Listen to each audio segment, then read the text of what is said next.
We are currently facing tough times in this country. The Minister of Agriculture and Food Security admits that the nation's food crisis is challenging. He listed the remote and recent causes to include the effects of the COVID-19 pandemic, incessant farmers-herders clashes, and smuggling of food to neighboring countries.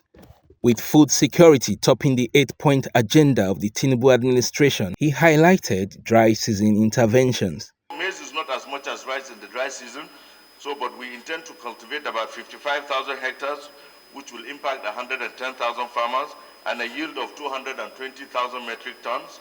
Cassava also is 35,000 hectares with 70,000 farmers and a yield of 525,000 tons. So we're looking at a total of 250,000 hectares of rice for the dry season, which will mean impacting on 500,000 farmers. The minister also emphasized the need for mechanized agriculture. We are under-tractorized. Today, I'm not too sure if we have 5,000 tractors working. We need over 72,000 in terms of arable land space. Our collective effort must focus on addressing both demand and supply factors along with the persistent challenge of food price inflation. Lawmakers posed critical questions to the Comptroller General of Customs. That all the food items seized be sold to the vulnerables at a very minimal price. And you've told us you've started in Lagos. What stops you from giving directives simultaneously that they be sold?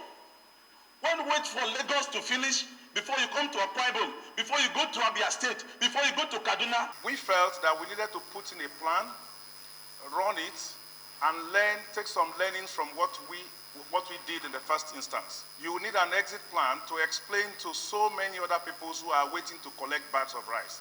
And that was actually the issue we had in Lagos, because the stampede happened after we have distributed the very last bag. Almost 400 trillion is needed into agri space. And most of this funding is not coming from the federal government, it's not coming from the subnational, but it's coming from the private sector. In all, Nigerians hope for food security and economic growth. From the National Assembly, Mitaire Ikben, NTA News.